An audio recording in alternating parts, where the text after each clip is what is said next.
On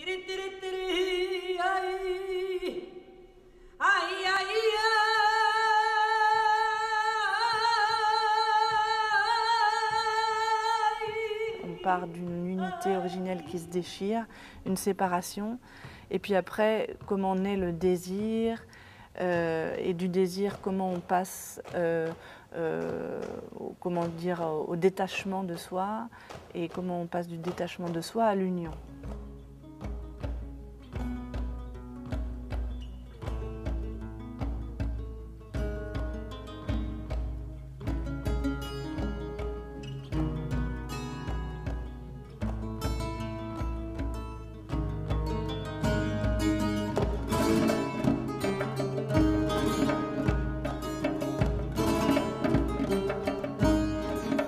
Les deux mondes, les deux poésies persanes et espagnoles ont été aussi le prétexte de faire se rencontrer deux musiques et deux danses différentes.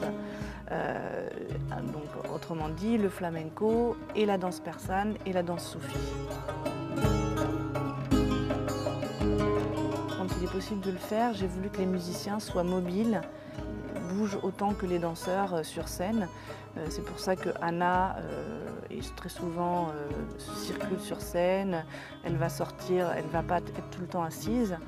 La même chose pour Antoine qui joue du DAF. Il y a une chorégraphie dans laquelle il participe, dans laquelle il danse, on peut le dire, avec nous aussi. Donc ça c'est un peu c'est l'originalité aussi du spectacle, c'est que je voulais que les musiciens ne soient pas en fond de scène, dans l'obscurité, en train juste de faire un fond musical.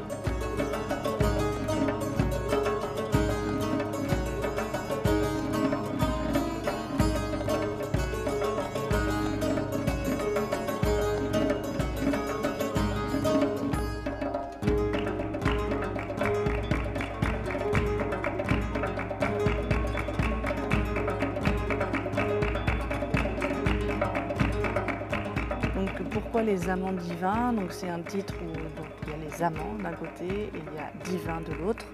Et finalement, c'est pas ni d'un côté ni de l'autre, ils sont vraiment fusionnés.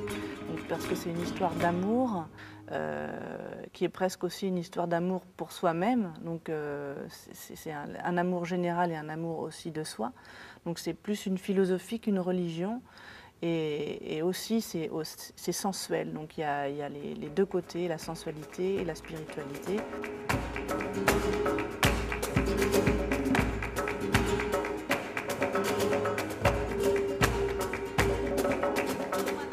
Et puis aussi, je trouve que c'est vraiment intéressant de parler de Sam en ce moment, parce que il y a tellement de conflits justement autour de la religion qu'on en perd en fait l'originalité et le vrai sens des textes souvent bibliques, ou même quand on lit le Cantique des Cantiques, ou quand on lit le Cantique spirituel de Saint Jean de la Croix, ou même quand on lit les mystiques soufis. Il n'y a pas de doctrine, il y a juste de l'amour, il y a juste une philosophie, et si on s'en tient à la lecture littérale,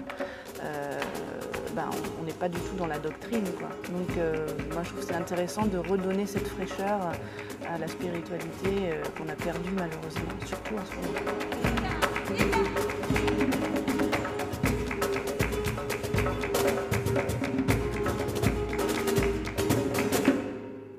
Moi, ce que j'ai voulu représenter avec Cha et moi, c'est donc justement une sorte d'amour et puis de côté de gémellité.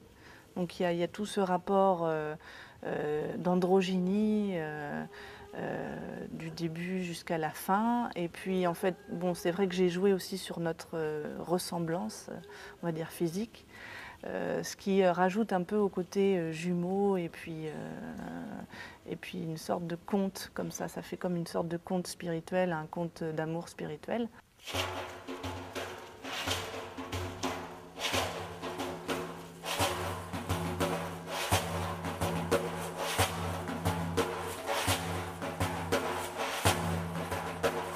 Shalom Meshkin Halam, justement, pour moi, représente en tout cas un maître dans l'art de la danse soufie.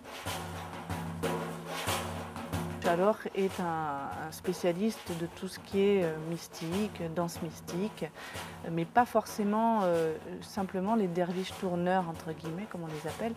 Il a fait vraiment de longues recherches sur toutes les danses de trance, donc que ce soit des danses de gnawa, les danses de trance kurdes qui sont différentes des danses mystiques turques. Il a cristallisé un peu toutes les techniques qu'il a apprises de plein de danses différentes. Il a fait beaucoup de danse kathak, danse indienne, danse théâtre indien, donc il a une technique de tour très développée.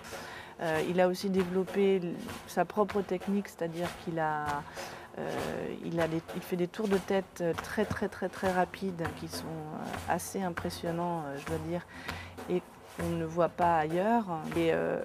Et donc c'est très impressionnant parce qu'il peut tourner des heures et des heures sans que ce soit monotone, justement.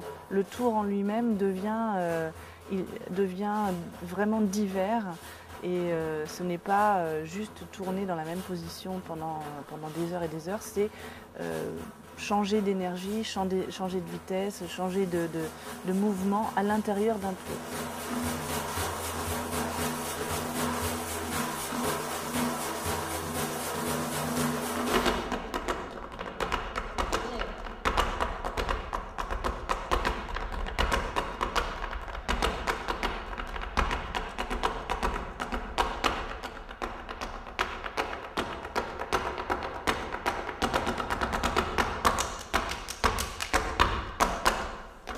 Je suis l'amante, la bien-aimée. Et donc, évidemment, avec mon langage à moi, ma gestuelle à moi qui est peut-être plus flamenca, je représente l'amour, enfin sa compagne, quoi.